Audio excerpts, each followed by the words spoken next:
సుందరే సుందరో రామః, సుందరే సుందరీ కథా, సుందరే సుందరీ సీత, సుందరే సుందరం వనం, సుందరే సుందరం కావ్యం, సుందరే సుందరః కపిః, సుందరే సుందరం మంత్రం, సుందరే కిం న సుందరం అనునది ప్రాజ్ఞుల వచనం.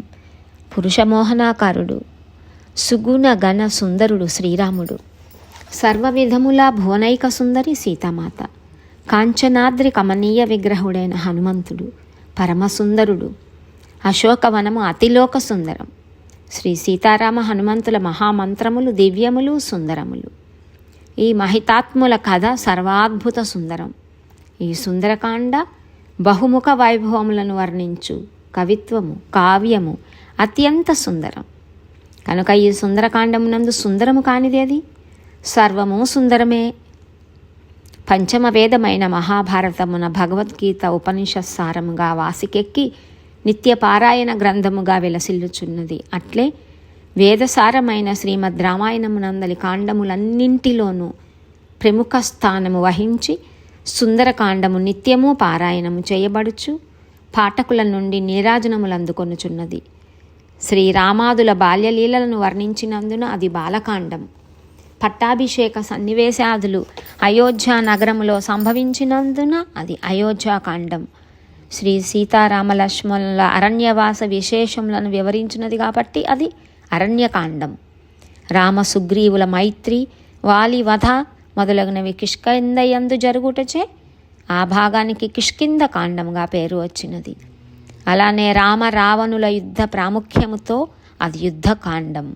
కిష్కింధాకాండమునందుకును యుద్ధకాండమునకు మధ్యన గల వస్తు సౌందర్య కారణమునను సీతారామ హనుమదాదుల సౌందర్య వర్ణనలను అనుసరించియు సీతాన్వేషణలో ఎదురైన ఘట్టముల వైభవములను బట్టియు లంకా సౌందర్యం, అశోకవన సౌందర్యం మున్నగు వానిని బట్టియు ఇది సుందరకాండముగా పేరు మోసినది. సుందరకాండ జాంబవంతుని ప్రేరణతో అరివీర భయంకరుడైన ఆంజనేయుడు రావణాపహృతమైన సీత యొక్క జాడను అన్వేషించుటకై చారణాది దివ్య జాతుల వారు సంచరించు ఆకాశ మార్గమున వెళ్ళుటకు నిర్ణయించుకొనెను. దుష్కరమైన సాటిలేని ఆ కార్యమును సాధింపనెంచిన వాడై హనుమంతుడు తన మెడను శిరస్సును నిటారుగా నిలిపి వృషభేంద్రుని వలె ప్రకాశించుచుండెను. అచ్చటి పచ్చిక బయళ్ళు వైడూర్య వర్ణ శోభితులై చల్లదనము కలిగి మృదువుగా స్వచ్ఛములై ఉండుటచే అవి సలిలకల్పములై వాయుస్పర్శచే తరంగాయితములై అలరారుచుండెను. అంతట ధీరుడును మహాశాలియు అయిన హనుమంతుడు వాటిపై హాయిగా అటు ఇటు సంచరించుచుండెను. ప్రతిభాశాలి అయిన హనుమంతుడు ఒక మహాసింహము వలె విజృంభించుచు తిరుగుచుండగా ఆయన వక్షస్థలం యొక్క తాకిడికి అచ్చటి వృక్షములు కూలిపోసాగినవి. వాటిపై గల పక్షులు భయపడినవి. పెక్కు మృగములు అసూలను కోల్పోయినవి.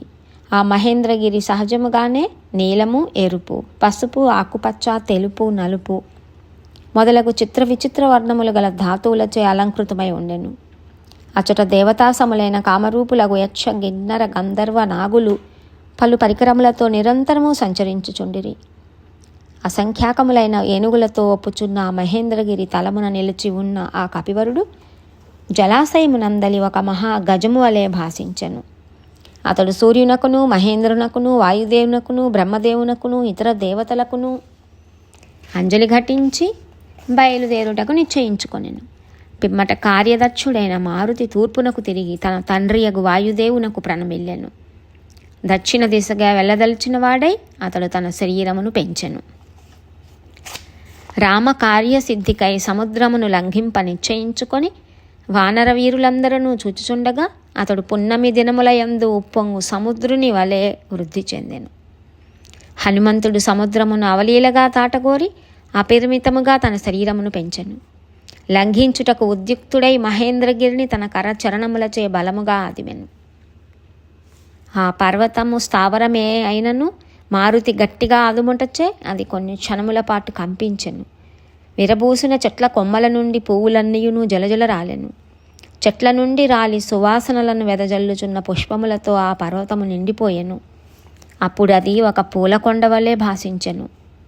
ఆ మహావీరునిచే అదుమబడిన ఆ పర్వతము ఒక భద్ర గజము మద జలమును వలె జలధారలు స్రవింపజేసెను. మహాబలశాలి అయిన ఆ మారుతిచే అదుమబడిన మహేంద్రగిరి తన పగుళ్ళ నుండి బంగారు వెండి కాటుక ధారలను వెలుగురక్కెను. ఏలనన అగ్ని యొక్క సప్తార్చులలో మధ్యమార్చి అనునది సులోహిత. దాని జ్వాలల నుండి పొగలు వెలువడుచున్నట్లు ఆంజనేయునిచే అదుమబడిన ఆ మహేంద్రగిరి నుండి పెద్ద పెద్ద ఎర్రని శిలలు ముక్కలు ముక్కలుగా బయటపడసాగెను. ఆ గిరి గట్టిగా అదుమపడుటచే దాని గుహలయందు అంతటా నివసించుచున్న ప్రాణులన్నీయును మిగుల నలిగి వికృత స్వరములతో గగ్గోలు పెట్టెను. శైలపీడకులోనైన వివిధ ప్రాణుల ఆ ఆక్రందన ధ్వనులు పృథ్వీ అందంతటనూ నిండెను. ఉపవనములయందును దశ దిశలయందును వ్యాపించెను. స్పష్టముగా వ్యక్తమగుచున్న స్వస్తిక లక్షణములు గల విశాలమైన పడగలతో భయంకరముగా విషాగ్నులను గ్రక్కుచు సర్పములు తమ కోరలతో శిలలను కాటువేయుచు గట్టిగా పట్టుకొనసాగెను. బుసలు కొట్టుచున్న విషసర్పముల కాటుకులోనైన గండశిలలు విషాగ్ని కీలలతో నుండెను. అప్పుడు అవి ఫెటేలు మనుచు వేల కొలదిగా తుత్తు నీలాయెను. ఆ మహేంద్రగిరిపై పుట్టి పెరిగిన ఓషధులలో విషహరములైనవి పెక్కుగలవు. అయినను అవి ఆ మహాసర్పముల ఘోర విషమును మాత్రము హరింపజాలకపోయినవి. భూతములచే ఈ కొండ పగలగొట్టబడుచున్నది అని తలంచి తాపస్సులు కలత చెందిరి. విద్యాధరులను భయపడి తమ స్త్రీలతో కూడా అచ్చట నుండి ఆకాశానికి ఎగిరిపోయిరి. ఆ విద్యాధరులు పానభూమి యందలి మధుర పానీయములు గల బంగారు పాత్రలను, అమూల్యములైన భోజన పాత్రలను, కనక కలశములను భయముతో అచ్చటనే వదిలి వెళ్ళిరి. వారు లేహ్యములను, రుచ్యములైన భక్ష్యములను, బాగుగా గుజ్జుగలిగిన వివిధ మధుర రస ఫలములను, ఎద్దు చర్మములతో చేయబడిన డాళ్లను, బంగారు పిడుగులు గల ఖడ్గములను అచ్చటనే విడిచిపెట్టిపోయిరి. వారు గలములయందు కంఠహారములను, ఎర్రని పూలమాలలను ధరించి ఉండిరి. శరీరములపై ఎర్ర చందనములను అలందుకొని ఉండిరి. సహజముగానే ఎర్ర తామరల వంటి వారి కన్నులు మధుపానముచే ఇంకనూ ఎరుపెక్కి ఉండెను. అట్టి విద్యాధరులు మిక్కిలి భీతితో ఆకాశమునకు చేరిరి. విద్యాధర స్త్రీలు హారములను, అందెలను, దండ కడియములను, కర కంకణములను ధరించి ఉండిరి. వారు సంభ్రమాశ్చర్యములతో దరహాసములతో తమ ప్రియులతో కూడి అంతరిక్షమున నిలిచి ఉండిరి. విద్యాధరులను మహర్షులను ఆకాశమున ఒక్క చోట చేరి నిరాధారముగా అంతరిక్షమున తేలియాడు తమ మహావిద్యను ప్రదర్శించుచు అచటి నుండి మహేంద్రగిరిని కుతూహలముతో వీక్షింపసాగిరి. అప్పుడు నిర్మలాకాశమున నిలిచి ఉన్న పవిత్రాంతఃకరణులైన ఋషుల, చారణుల, సిద్ధుల మాటలను వారు వినిరి. పర్వతాకారుడను, వాయునందనుడును, మిక్కిలి వేగము కలవాడును అయిన ఈ హనుమంతుడు మొసళ్లకు నిలయమైన సముద్రమును లంఘింపదలంచుచున్నాడు. అతడు శ్రీరామ కార్యార్థము వానర రాజైన సుగ్రీవుని ఆజ్ఞ మేరకు ఇతరులకు అసాధ్యమైన పనిని చేయదలంచుచు దాటశక్యము కాని సముద్రము యొక్క ఆవలి ఒడ్డును చేరగోరుచున్నాడు. ఆ మహాత్ముల యొక్క ఈ వచనములను విని విద్యాధరులు సాటిలేని ఆ వానరోత్తముని మహేంద్రగిరిపై చూచిరి. పర్వత సదృశుడైన ఆ మారుతి ఒక్కసారి వడలు విరచి రోమములను విదల్చెను. ప్రళయకాల మేఘము గర్జించినట్లు ఒక మహానాదము చేసెను. ఆ మారుతి ఎగుర సన్నద్ధుడై రోమములతో నిండి మొదట లావుగా నుండి క్రమముగా సన్నబడుచు వర్తులాకారముననున్న తన వాలమును గరుడు పామును విదలించినట్లు విదల్చెను. మహావేగ గమనుడగు ఆ మారుతి తన వాలమును ఒక్కసారి విదల్చెను. అప్పుడు పృష్ఠభాగము నుండి నిట్టనిలువుగా వంకరగా నిలిచి ఉన్న ఆ లాంగూలము గరుత్మంతునిచే కొనిపోబడు మహాసర్పము వలె గోచరించుచుండెను. ఆ కపీశ్వరుడు పెద్ద పెద్ద ఇనుప గుదియల వలెనున్న తన బాహువులను స్తంభింపజేసెను. ఊపిరి బిగపట్టి కటి ప్రదేశమును కృశింపజేసి పాదములను బాగుగా కుదించెను. శుభలక్షణ సంపన్నుడైన ఆ మారుతి తన భుజములను మెడను కుదించెను. అప్పుడు ఆ వీరుని యందు తేజస్సు, బలము, పరాక్రమము నిండారెను.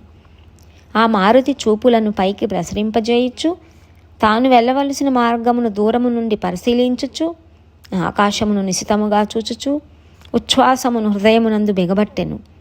మహాబలశాలియగు ఆ కపివరుడు పాదములను నేలపై దృఢముగా మోపి చెవులను రిక్కించి పైకెగుర సన్నద్ధుడయ్యను. ఇది సుందరాకాండము సర్గ 1 ఇంకా ఉంది.